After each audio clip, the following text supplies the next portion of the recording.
559 PS మినిస్ గారు. మినిస్ గారు మీదే వచ్చింది.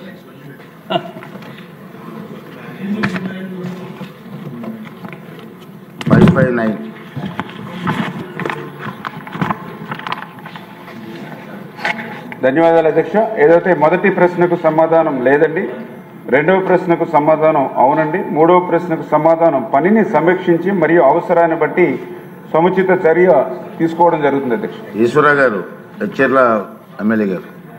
అధ్యక్ష, గౌరవ మంత్రివర్యులు లేదండి అని సమాధానం ఇస్తున్నారు అధ్యక్ష.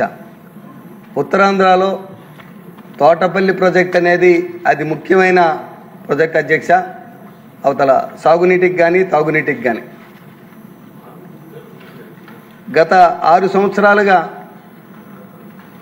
తోటపల్లి కాలువలో, ప్రధానంగా కుడి కాలువలో ఒక్క చుక్క నీరు రాలేదు అధ్యక్ష. సిల్ట్ తీయకుండా, గుర్రపు డెక్క తీయకుండా మెయింటెనెన్స్ చేయకపోవడం వలన అక్కడ పార్వతీపురం నుంచి చీపురుపల్లి, నెల్లిమర్ల, ఎచ్చెర్ల మండలాలకి మేమైతే థాయిలాండ్లో ఉన్నాం అధ్యక్ష. గత 6 సంవత్సరాల నుంచి ఒక్క చుక్క నీరు రాలేదు అధ్యక్ష. ఈరోజు గౌరవ మంత్రివర్యులు కనీసం దాని మీద ఎటువంటి సమాధానం చెప్పకుండా లేదు అవును కాదంటున్నారు అధ్యక్ష. రైతాంగం అయితే ఎన్నో ఆశలు పెట్టుకొని ఉంది అధ్యక్ష. మన ఎన్డీఏ ప్రభుత్వం వచ్చింది, గత ప్రభుత్వంలో నిర్లక్ష్యం చేశారు. మన ప్రభుత్వం వచ్చినాకైనా కాలువల ద్వారా నీరు వస్తుందని చెప్పి అటువైపు కుడికాలువ పనులు కూడా అట్లాగే ఉన్నాయి అధ్యక్ష. అధ్యక్ష, దీని మీద ప్రధానంగా మన ప్రభుత్వం దృష్టి పెట్టవలసి ఉంది అధ్యక్ష. ఉత్తరాంధ్రలో సగ భాగం పూర్తిగా తోటపల్లి మీద ఆధారపడి ఉంది అధ్యక్ష. శ్రీకాకుళం, విజయనగరం జిల్లాలు రెండు కూడా రైతాంగం మొత్తం దీనికోసం కళ్ళు కాయలు కాచినట్టు ఎదురు చూస్తుంది అధ్యక్ష.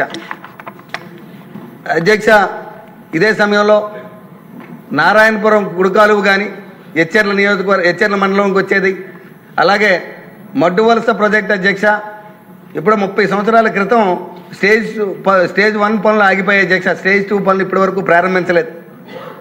గత ప్రభుత్వంలో నామమాత్రంగా టెండర్ పిలిచి కాంట్రాక్టర్ని అలాట్ చేసి సుమారు 30 కోట్లకి టెండర్ పిలిచి పనులు ప్రారంభించారు అధ్యక్ష. కానీ కాంట్రాక్టరు 4-5% పనులు చేస్తే ₹1 కూడా బిల్లు చెల్లించలేక కాంట్రాక్టర్ వదిలి వెళ్ళిపోవడం జరిగింది అధ్యక్ష. ఆ స్టేజ్ 2 పనులు పూర్తి చేస్తే అవతల పొందూరు నియోజకవర్గానికి, ఎచ్చెర్ల నియోజకవర్గానికి కలిపి సుమారు 12,000 ఎకరాల పైన ఆయకట్టుకి నీరు వస్తుంది అధ్యక్ష. స్టేజ్ 2 పనులు పూర్తి చేసి ఈ 12,000 ఎకరాలకు కూడా నీరు వచ్చే విధంగా మనం ప్రయత్నం చేయాలి అధ్యక్ష.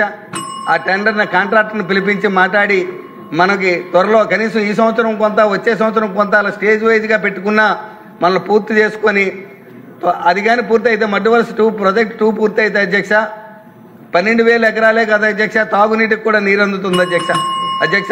ఈ ఇరిగేషన్ పనుల మీద మన ప్రభుత్వం దృష్టి పెట్టి సాగునీటికి తాగునీటికి కూడా నీరు అందించవలసిన బాధ్యత మన మీద ఉంది అధ్యక్ష. రైతాంగం కళ్ళు కాయలు కాసినట్టు ఎదురు చూస్తుంది అధ్యక్ష.